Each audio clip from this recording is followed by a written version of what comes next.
ह्या वयात मुलांना ट्रेन करणं हे काहीतरी फार स्पेशल आहे. तर 14व्या वर्षी म्हातारपण येतं व्यायामाच्या दृष्टीने किंवा खेळाडूच्या दृष्टीने, की ह्या गोष्टी या वयात मुलं करू शकतात, तर हे मोठेपणी काय करतील.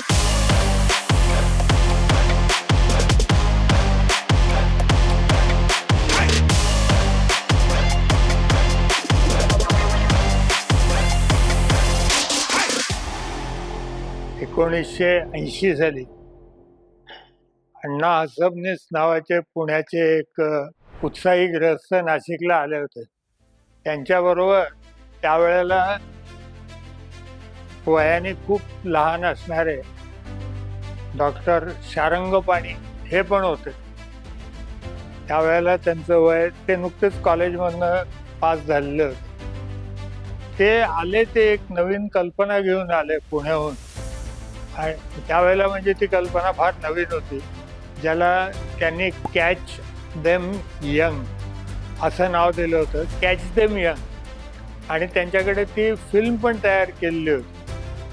आपल्याकडे मी लोकांना बोलताना ऐकलेलं आहे, तो आता 14 वर्षाचा झाला, आता त्यांनी काहीतरी व्यायाम करायला पाहिजे असं बोललं जातं. तर 14व्या वर्षी म्हातारपण येतं व्यायामाच्या दृष्टीने किंवा खेळाडूच्या दृष्टीने. त्याचं एकूण खेळाडूचं आयुष्य 30 वर्षाचं असतं खेळण्याचं. त्यातले निम्म तर संपून गेलं अशी अवस्था येते. आणि ह्याच्या पलीकडे जाऊन लहान मुलांची वाढ होते कशी, त्यांच्या नर्वस सिस्टीमचं काय होत असतं, मेंटल डेव्हलपमेंटशी खेळ या वस्तूचा काय संबंध आहे, असे अनेक मुद्दे त्याच्यामध्ये येतात. तेव्हापासून हा विषय माझ्या डोक्यात आहे. ही मुलगी जी आहे माझ्या शेजारी उभी आहे, ही 5 वर्षाची आहे आणि तिच्या आयुष्यातले 3 वर्ष तर ती खेळलेली आहे नक्कीच. खूप भरपूर मस्ती तिने केलेली आहे. तर आता ती काय करू शकते ते पाहायला जरा मजा येईल, की ह्या गोष्टी या वयात मुलं करू शकतात, तर हे मोठेपणी काय करतील, अशी पण एक विचार करण्यासारखी गोष्ट आहे. तर आता बघूया आमच्या वीरा शिंदे यांची कारागिरी.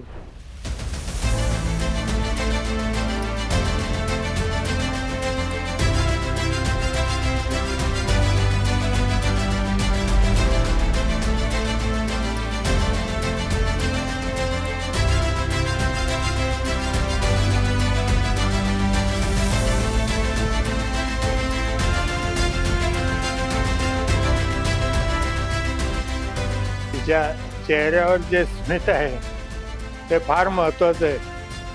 लहानपणापासून खेळायचा आनंद काय असतो याकरता मॉडेल आहे.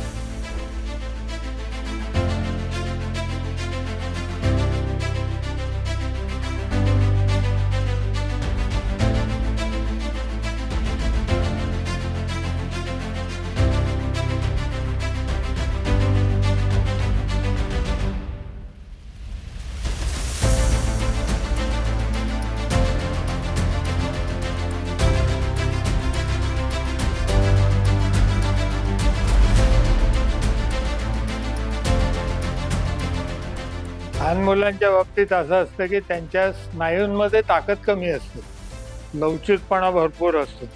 पण खेळामध्ये राहिल्यामुळं ह्या मुलीच्या अंगात वेगळीच आणि खूप ताकद आलेली आहे. म्हणजे मला पण अपेक्षा नव्हती. हा प्रकार करणारी मी एकच मुलगी पाहिजे की जी स्वतःच्या हाताच्या ताकदीने दोर चढू शकते.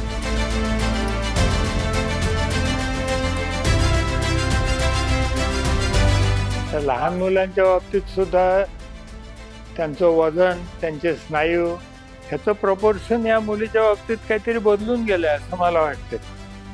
की साधारणपणे गुटगुटीत पालक हे आपल्याकडे चांगलं समजलं जातं.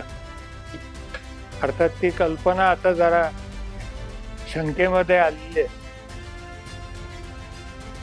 ह्या वयात मुलांना ट्रेन करणं हे काहीतरी फार स्पेशल आहे. आणि या जिम्नॅस्ट मुलींच्या मध्ये तर आपण बघतो किती लहान मुली असतात त्या, आणि मुलं सुद्धा